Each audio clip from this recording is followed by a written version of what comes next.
in silence. She neither spoke nor moved, but gazed upon him as though she would look into his heart.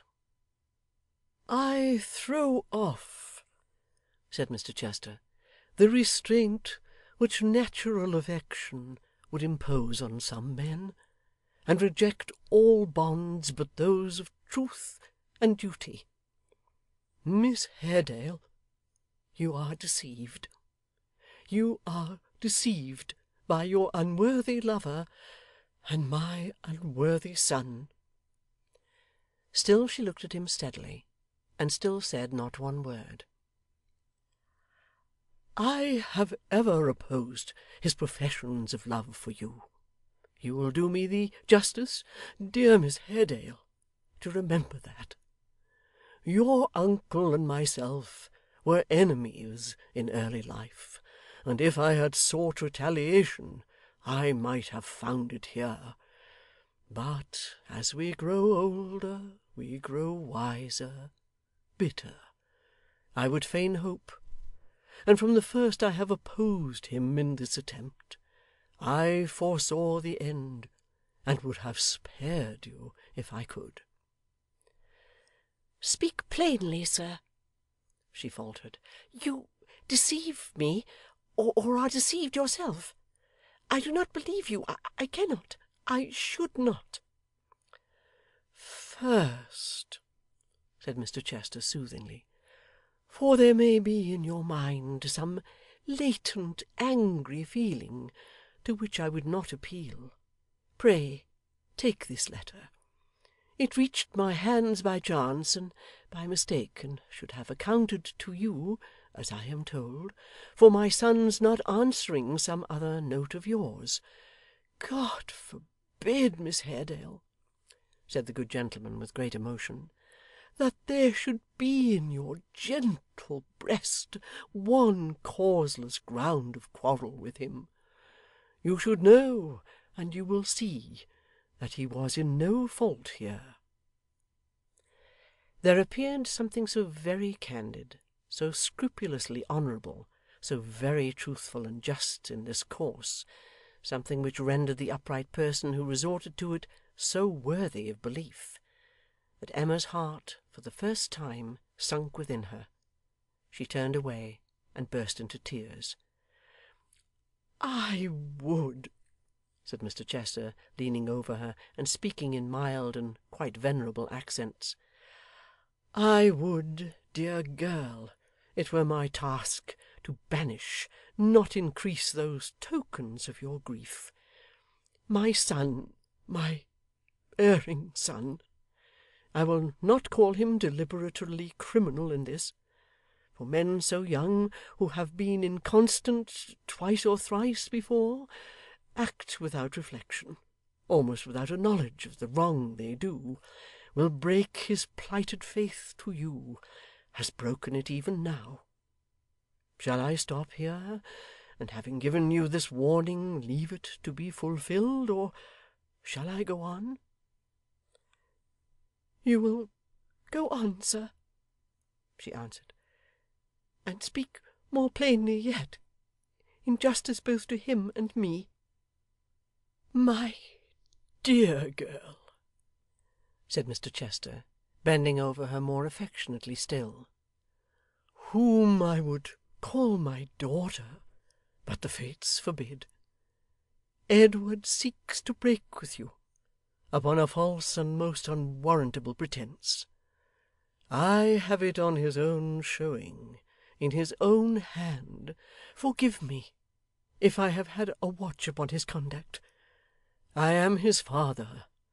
I had a regard for your peace and his honour, and no better resource was left to me. There lies on his desk at this present moment, ready for transmission to you, a letter in which he tells you that our poverty, his and mine, Miss Haredale, forbids him to pursue his claim upon your hand, in which he offers, voluntarily proposes, to free you from your pledge, and talks magnanimously (men do so very commonly in such cases) of being in time more worthy of your regard, and so forth. a letter, to be plain, in which he not only jilts you, pardon the word, I would summon to your aid your pride and dignity, not only jilts you, I fear, in favour of the object whose slighting treatment first inspired his brief passion for yourself, and gave it birth in wounded vanity, but affects to make a merit and a virtue of the act.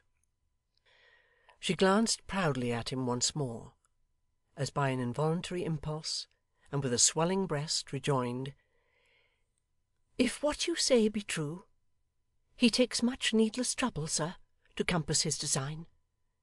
He's very tender of my peace of mind. I quite thank him." "The truth of what I tell you, dear young lady," he replied, "you will test by the receipt or non-receipt of the letter of which I speak. Haredale, my dear fellow, I am delighted to see you, although we meet under singular circumstances, and upon a melancholy occasion. I hope you are very well." At these words the young lady raised her eyes, which were filled with tears, and seeing that her uncle indeed stood before them, and being quite unequal to the trial of hearing or of speaking one word more, hurriedly withdrew and left them. They stood looking at each other, and at her retreating figure, and for a long time neither of them spoke. "What does this mean? Explain it," said Mr Haredale at length. "Why are you here, and why with her?" "My dear friend," rejoined the other, resuming his accustomed manner with infinite readiness, and throwing himself upon the bench with a weary air, "you told me not very long ago, at that delightful old tavern of which you are the esteemed proprietor, and a most charming establishment it is for persons of rural pursuits and in robust health, who are not liable to take cold, that I had the head and heart of an evil spirit in all matters of deception. I thought at the time, I really did think, you flattered me. But now I begin to wonder at your discernment, and, vanity apart, do honestly believe you spoke the truth. Did you ever counterfeit extreme ingenuousness and honest indignation? My dear fellow, you have no conception, if you never did, how faint the effort makes one." Mr Haredale surveyed him with a look of cold contempt. "You may evade an explanation, I know," he said, folding his arms, "but I must have it. I can wait." "Not at all, not at all, my good fellow. You shall not wait a moment," returned his friend, as he lazily crossed his legs. "The simplest thing in the world. It lies in a nutshell. Ned has written her a letter, a boyish, honest, sentimental composition, which remains as yet in his desk, because he hasn't had the heart to send it. I have taken a liberty, for which my parental affection and anxiety are a sufficient excuse, and possessed myself of the contents. I have described them to your niece, a most enchanting person, Haredale, quite an angelic creature, with a little colouring and description adapted to our purpose. It's done. You may be quite easy. It's all over. Deprived of their adherents and mediators, her pride and jealousy roused to the utmost, with nobody to undeceive her and you to confirm me, you will find that their intercourse will close with her answer. If she receives Ned's letter by tomorrow noon, you may date their parting from tomorrow night. No thanks, I beg. You owe me none. I have acted for myself, and if I have forwarded our compact with all the ardour even you could have desired, I have done so selfishly indeed." "I curse the compact, as you call it, with my whole heart and soul," returned the other. "It was made in an evil hour. I have bound myself to a lie. I have leagued myself with you. and though I did so with a righteous motive, and though it cost me